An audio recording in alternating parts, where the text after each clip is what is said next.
Next up, well, I'll let Kat give her own introductions, but let's give a great round of applause to Kat Fitzgerald.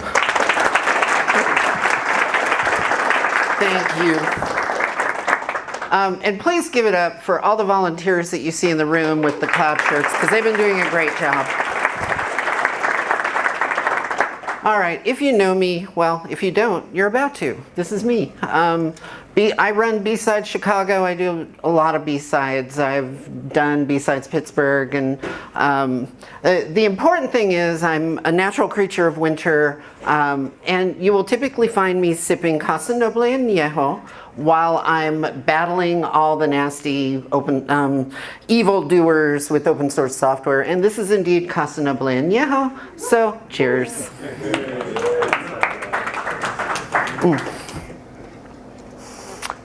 Makes my talks lots more fun. I do love honeypots, refrigerators, IoT appliances. I did buy a new appliance last year. It was a dishwasher, and they said for $50 more, you can have the one that connects to the network. And I thought, why do I want a dishwasher that connects to the network? And they literally just said to me, it will tell you when it's clean. But then the little light bulb went off in my head, which hurt. But I said, wait a minute, I'm a researcher.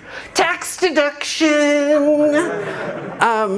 But I love to cook.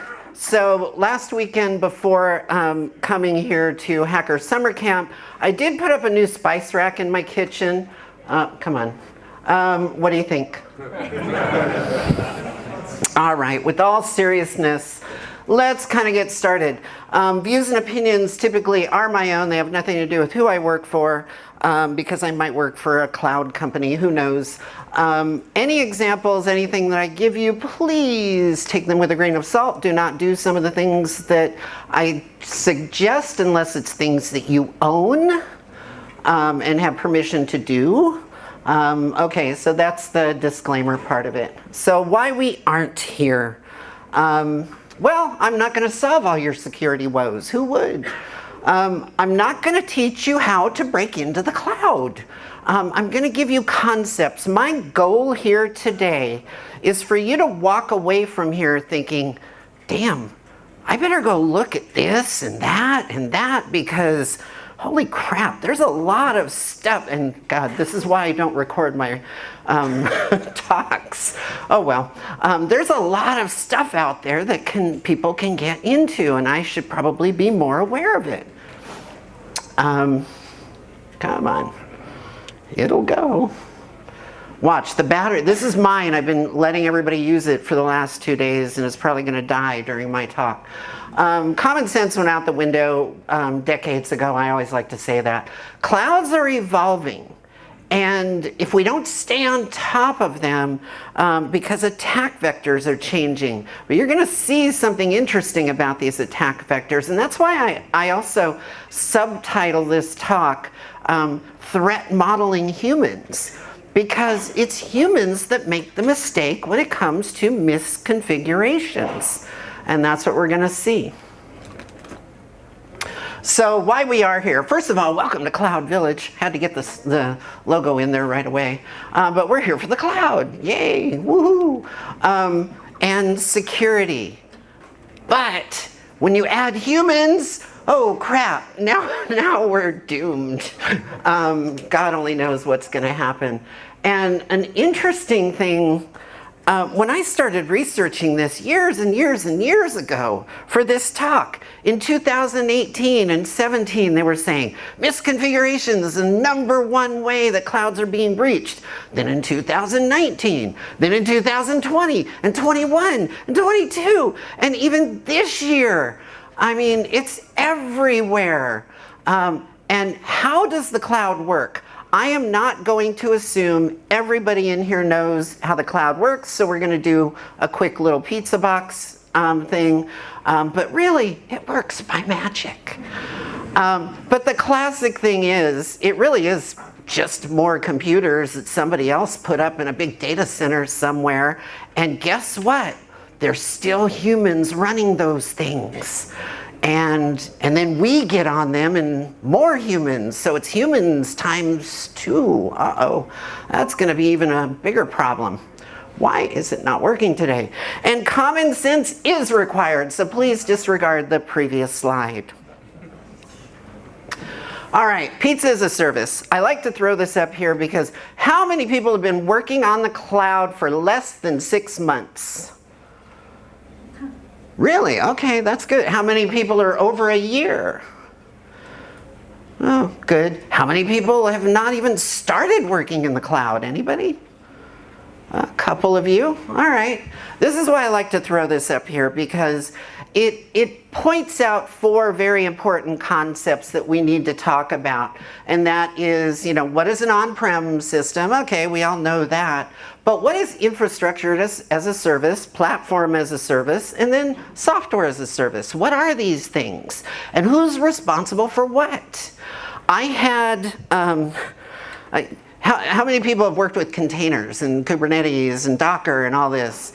I was doing an interview of a security engineer several months ago, and I gave a problem where we had an insecure application. And how are you going to secure it? And I described what the insecurity was. And they said, well, first thing I'm going to do is deploy it in a Docker container. And I said, I'm sorry, why? Well, because containers improve security. Next, please. Yes. Could not get any explanation, but I thought, I think of these things too, because how does any of this necessarily improve security? It doesn't. It just shifts the burden and who's responsible. So that's what we have to think about. Obviously, traditional on-prem, you're responsible for everything, and that's why nobody wants to do it anymore. Except me. I don't know. Well, technically, I have like 35 servers that I have in co-location facilities around the country, and I host companies. They're not in the cloud. They're just servers that I virtualize for these people. But I have to maintain everything. But then we have infrastructure as a service. This is one of the interesting ones because we have a take and bake pizza store. Okay, they put it all together, but then we still have to go and get it, take it home, put it in the oven, and we have to provide beer. I need to change beer to tequila. Oh well. But yeah, you get the idea. They do a lot of work, but there's still quite a bit for us. The interesting part of that, how many of you are developers? Most, okay, some of you. The rest of you, would you consider yourself, you're like administering the cloud in some way, security or something like that, okay?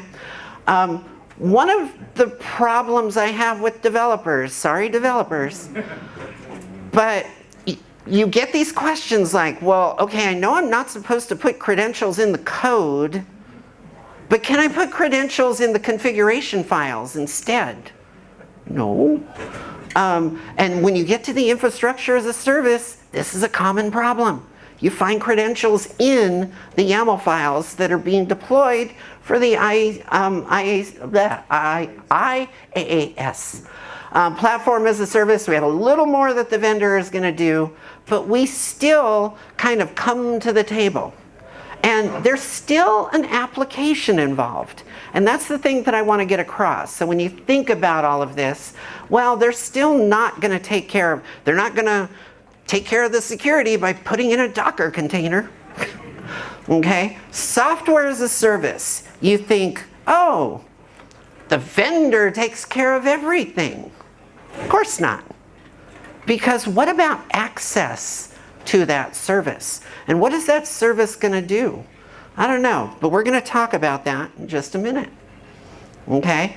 Detection is so often left off of this. I still find people saying, well, yeah, we deployed everything to the cloud. Do you have a SIM? Is anybody monitoring anything? Are you looking at logs, which was talked about earlier today? And they say, well, sort of. We look at them once a month. Okay. What is an incident? Well, Most incidents are not 0 days. Look at everything that's happened in the last year. How many 0 days were the cause of most of the incidents out there? Pretty much none. Most incidents are not fancy. They're not going to come from somebody running a vulnerability scanner and figuring out you have something on your system. They're going to come from configuration issues. Number one, I guarantee you, and I will prove it to you.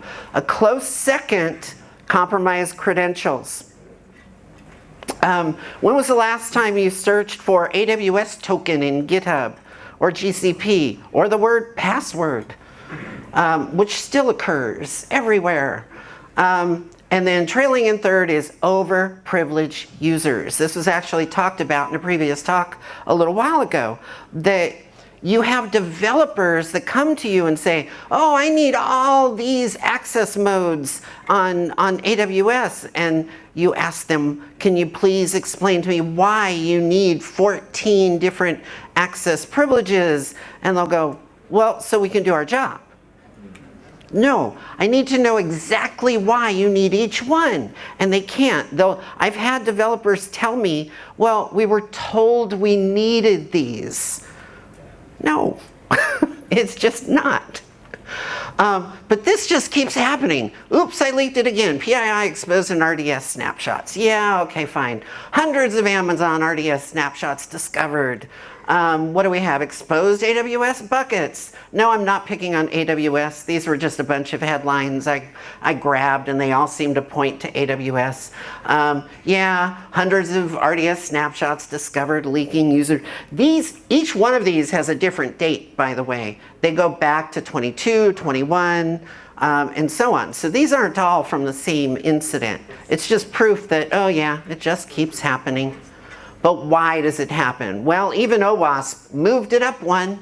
It used to be number 6, now it's number 5. Security misconfigurations. All the successful attacks are coming from misconfiguration and mismanagement. If you start to think of what did pen testing consist of before the cloud? BTC. Okay.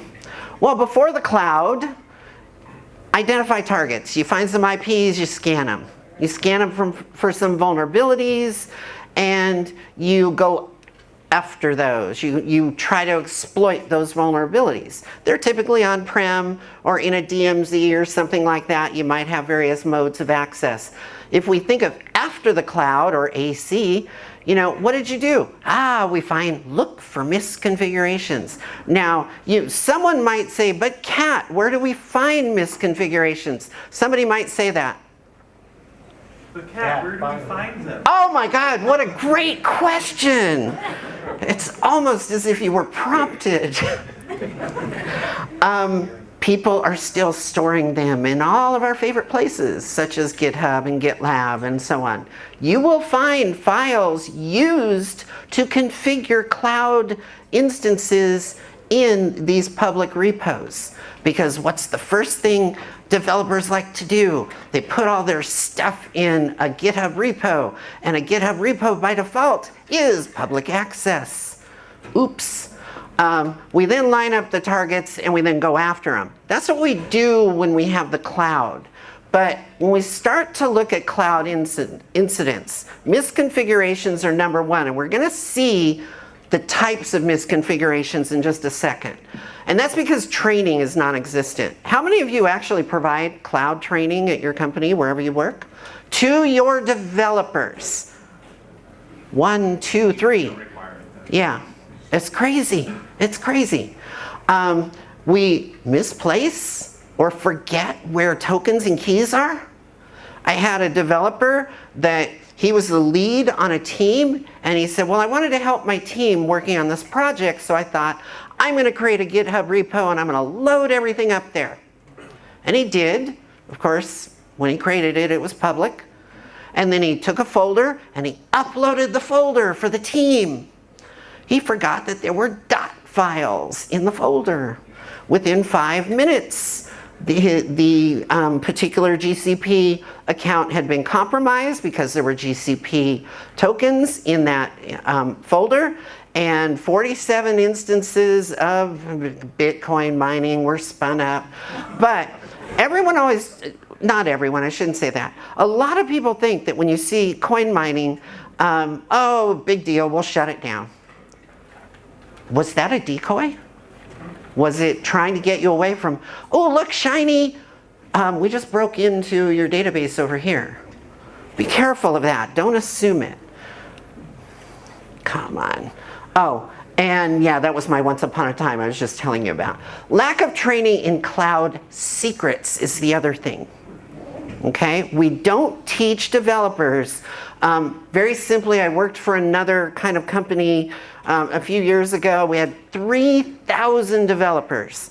We were working on some big fancy automobile thing that tends to drive itself. I don't know what those are called. But they're all R&D type engineers, so they didn't know anything about security. And we kept having incidents every single week, 10, 12 incidents, things explode. We were finding them, thank God, but it was keeping our security team was swamped with finding and scanning and looking for all these problems. And I went to leadership and I said, why are we not training them? Oh, we tried that, it didn't work. What? Well, how did you do it? And they couldn't really explain it because it was a couple years ago. I said, can we try it? Let our team do it? They said, fine, go for it. And we did. And a month later, all the incidents started coming down. And then by 6 months, because it took us that long to train 3,000 engineers, it was almost nothing. And the engineers were coming to us going, thank you. We now feel like we're part of the solution. We're not just stuck here being blamed for everything. So please take that seriously, because what are we trying to train them not to do? Misconfigurations. That's the biggest thing. And when I show you the examples of the misconfigurations, you'll go, well, yeah, that's so obvious. Oh, come on.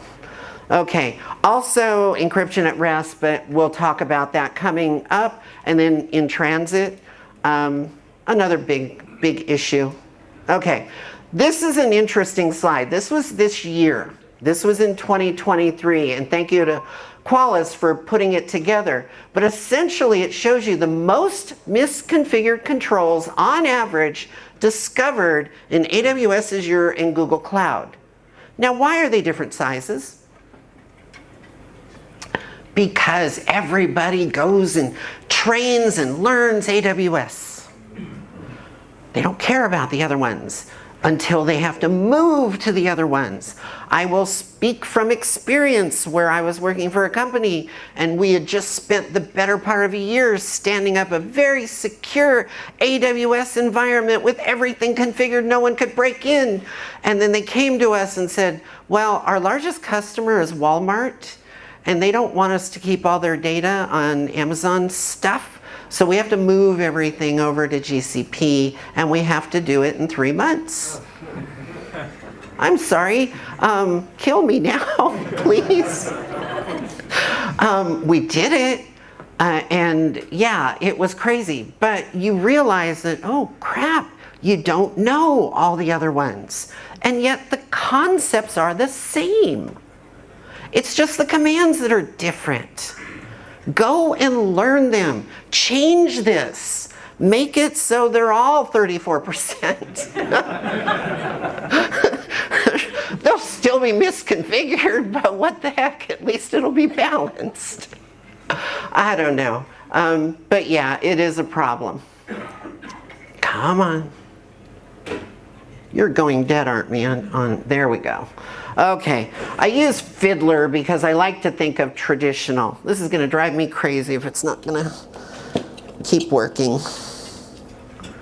Okay, I like to say tradition. In other words, unpatched system is the same level as misconfiguration because it's that serious. So keep that in mind. Unpatched still exists. That doesn't mean don't patch your applications and stuff. It just means that think of misconfiguration as an unpatched system.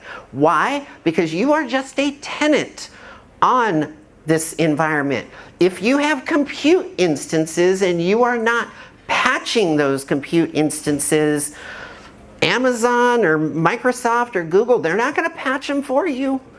So you better work on that. This is the thing that gets a lot of people. In the world of Linux or Windows, we have one root or one admin account for the most part. You have to have special privileges to get to root. But with IAM roles, holy crap, have you even looked at all the IAM roles in all 3 of the major cloud providers? Probably not. That's why we're going to look at a great new tool that I just learned about this morning. Apps still equal apps. This is where I tell you the story of the guy that deployed his app in the container, but I already told you that. But those are attack vectors. And it was funny because that one just got even worse when I asked him, well, what if I compromise your application inside the container? Oh, you can't do anything, don't worry. Okay. All right, so here are the general attack vectors. In other words, these are the #1 misconfigurations that happen in the cloud. And this is where it's a combined issue of developers with too much privilege, and they're the ones that cause this because they go, well, I need privileges to make firewall changes. Okay, change firewall tappity tap 0000/ excuse me, why did you just open everything to the internet? Oh, did I do that? Okay. Secrets management. That's the other one. It's 2023. Why do I have developers asking me, is it okay if I keep the token on my laptop? I had a customer of mine that, with my hosting company that I have, that actually said to me, well, I have 2-factor authentication for VPN. I said, great, what is it? Well, the first one is the password. Great, what's the second one? There's a machine certificate on all the laptops. And they thought that was valid. They thought, well, it's a separate certificate for every laptop. So if I guess the user's password, how is that? And they went, oh, okay. So yeah, it's just training. Don't be afraid to train the users. Go to leadership and explain that if you get developers to be part of the solution, then you start having as many problems. You stop having as many problems. Missing, logging, and monitoring. This is huge because especially if you're not monitoring privilege escalation and privilege usage within the environment. Here's a great little tool. You've probably all heard of OS query. You can do SQL queries of operating system settings and so on. Well, there's this great tool called Cloud Query. Do SQL requests to look at your entire cloud environment. It is essentially OS query on steroids. It is an amazing tool. Deploy it in your environments and get it working if you don't have it. It extracts all your assets, puts it in a nice normalized PostgreSQL database, and you're off and running. You can query everything and figure out what do you have, who has access to it, because it will query IAM structures and all of that as well. So definitely keep an eye on that. Insecure backups, this is huge. We're going to get to that in just a minute. Of course, buckets, storage access, anything that is a storage container. And then lack of TLS. That's kind of in order. Permissive account access to VMs and containers, that's also there. That's a little bit less, but it's still there. But in order of the ones that are compromised the most, there it is. Now, how do we fix it? Well, don't give people access to configuring the firewalls. Seems pretty obvious. You know, here's some examples. If I have infrastructure as a service, well, what's the #1 way to compromise that? Weak credentials. In that survey, I didn't put it up there, but the survey that Qualys did, they found that I want to say it was like 45% of the accounts that they found in AWS were not using MFA. And they're control accounts?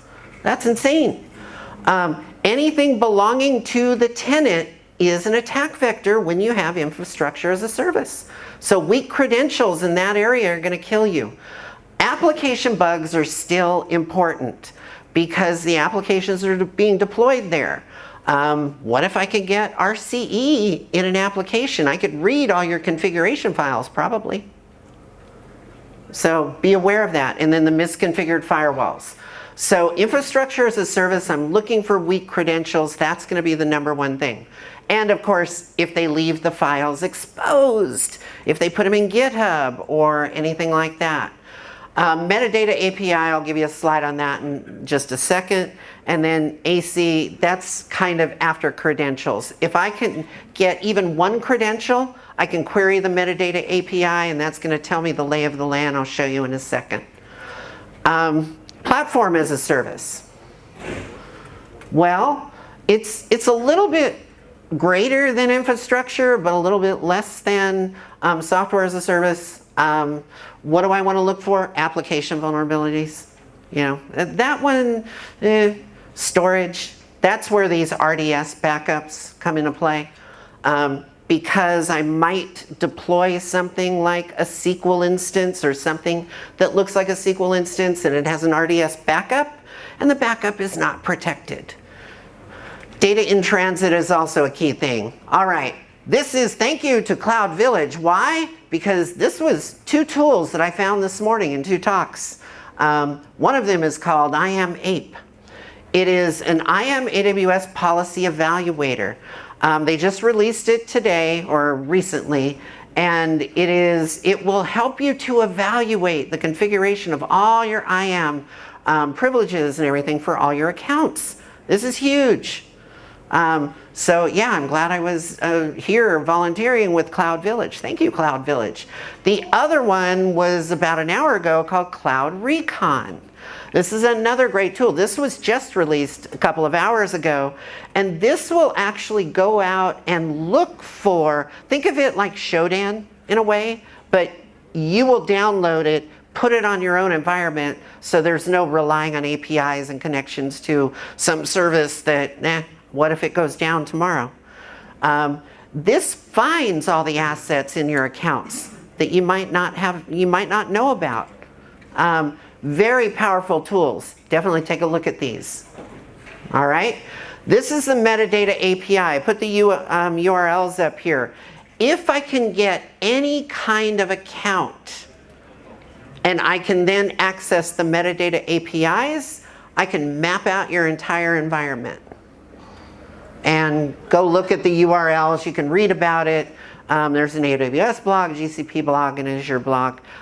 It has to be there. You have to have the ability, because all the tools that they build need APIs to map all the infrastructure. Okay? There's a little bit about it. It just tells you that any process that can query it can figure out everything. So keep that in mind. All right, more on storage. Remember, please don't create predictable names of buckets and storage. I had developers ask me, can't we call our storage financial data 2023? Think of it like NFS, because that's what storage is these days. Cloud snapshots. These are constantly being made and then protected or unprotected. I was going to say unprotected, that's not a word. Think of them as volumes.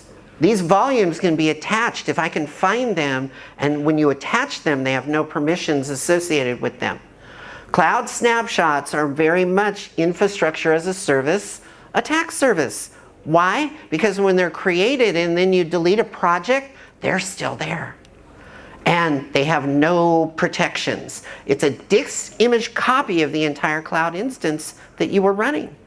So keep that in mind, because I can retrieve it, I can mount it, and then there's no permissions on it.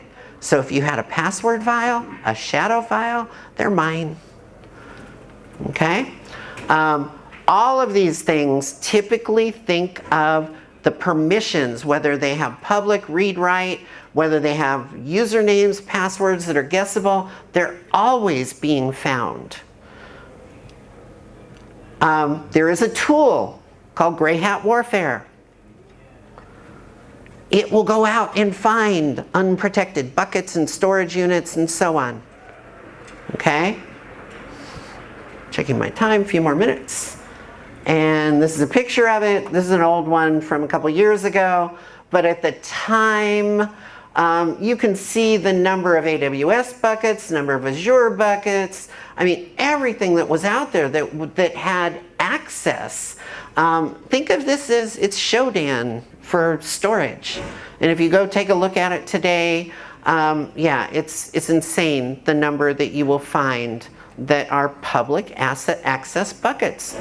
Some of them might be encrypted, but the problem is they're exposed. So you can still download them and get access to them. You might have to go through some decryption, but hey, so it's an exercise. I am not encouraging you to do that. All right, here's some other examples. These were buckets that had no access logging whatsoever, which meant, anybody's checking these out, I would have no idea who's doing what. This was another one. These are snapshots, EBS volumes that were unencrypted, and they were not attached to any volume or to any instance. Because they weren't attached, I could go in and attach them to my instance that I stood up, and suddenly I could read them all because they were unencrypted. These are database snapshots. We have some more. Here are some more where running through it, oops, secrets found in, I covered up the snapshots, but these were all snapshots. And there were secrets found in them. This was running a tool at the time. This is Prowler. There's Paku, there's Prowler, there's NetSuite, there's Scout Suite. I've got a list coming up that you can take a picture of, but there's so many out there. I'm trying to get the concept across of looking for this stuff, not necessarily promoting any one tool. This is another one. It just goes on and on and on, where it just keeps finding user data in it, or it finds secrets in the user data. And it's finding tokens and all sorts of things. This is the problem with developers. This is another one where we're looking at all these user accounts and they're not rotating their keys. They don't have to change their password, just rotate your stupid keys. Teach them. It's not hard. There were some of these, it says in over 90 days, that several of these had not been rotated in over a year. There was one that hadn't been rotated in 5 years. Some other issues, you know, we have instances with no instant role, and that's kind of bad. They weren't associated with it. How could that be? So again, this is just developers that weren't trained. Once they were trained, all this stuff went away.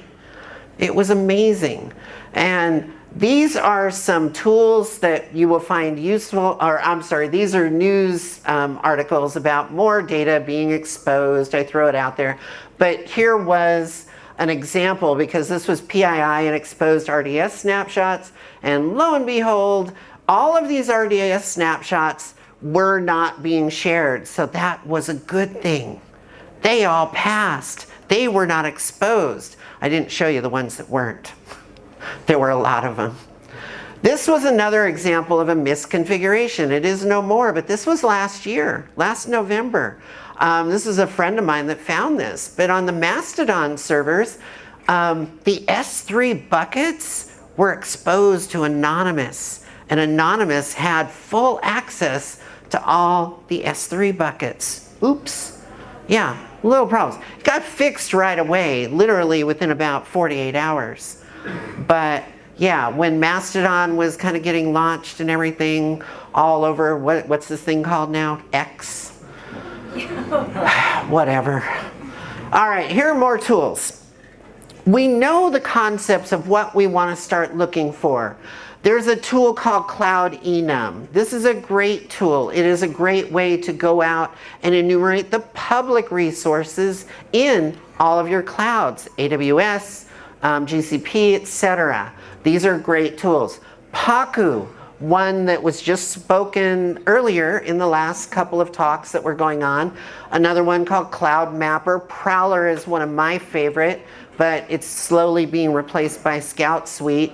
All of these are great tools, and they're easy enough to use. You just need some general access to your accounts to do it. The point is, start thinking about what are we exposing? And is it something as simple as, do we need to have security sitting on top of this 24 hours a day, 7 days a week, using all these tools, trying to find everything? Or do we just do some orientation with our developers and give them some best practices so we reduce the number of instances of all these occurrences by making them a part of the solution? I'm so tired of hearing people say, training developers to do security just doesn't work. And I prove them wrong every single time. So here's a couple of more. These are just some suggestions. Please harden things. One thing we did at that auto car thing company is, it was the Wild West in the beginning. When they deployed instances throughout AWS and the other cloud vendors, it was just developers having a grand old time. And they were deploying Ubuntu 14 and God only knows what else. We went through, it took us about 6 months. It was a team of 3. And we built a little CI/CD process where the only kind of instance you could deploy was a CIS hardened benchmark. $15,000 for our company to spend to become CIS members and get access to the automation tools. Best 15 grand we ever spent, because everything we deployed from that point on was hardened, and we were like, we could sleep at night. It was amazing. So even if you don't do it with the automation, look into figuring out how to maybe apply some of the CIS benchmarks and so on. So let's do better. Train developers with security controls in mind. It is not a hard thing to do, and I guarantee the ROI on that will eliminate misconfigurations in so many ways. You'll get it down to more of a, oh, I made a mistake, versus, wait, this is the way we've been doing it all the time, coming out of the 300 developers over here. And then training with secrets management. That's the other thing. Teach them about key management systems and the fact that putting keys on your laptop is not a good thing, especially if you're working remotely. And finally, here are your key takeaways. Common sense for the win. Please stop and think. Cloud security, everybody wants to make it magic. It doesn't have to be. Go back to the basics. If we do proper key management, if we do proper best practices, oh, don't put credentials in configuration files and source code and leave keys lying around in unprotected folders and so on. So stop overthinking it. You know, go back to the basics and then stop the fancy. Fancy stuff doesn't solve this. Audit everything. Those tools, back on that other slide, those are your audit tools. And use OS or Cloud Query. Cloud Query, get that in place. Secure the environment and security awareness. Obviously monitor everything. Apply security to everything. Automate CIS if you can. And then encrypt the data in transit and at rest. Prepare for incidents. Yes, yes, we know. And practice what the bad actors do. I always throw this in here. If you've never heard of CloudGoat, CloudGoat is a way to go test and play around with insecure configurations and see what happens when you've got an insecure configuration. Go take a look at it. If you played with WebGoat, very similar. CloudGoat is similar. Okay, that brings us, yeah, there we are. I went over by a couple minutes, sorry. Anyway, that brings us to this. This is my contact info. You can find me. Coming soon, that URL actually is going to be my YouTube channel, which is called Rainbow Cat and Tequila.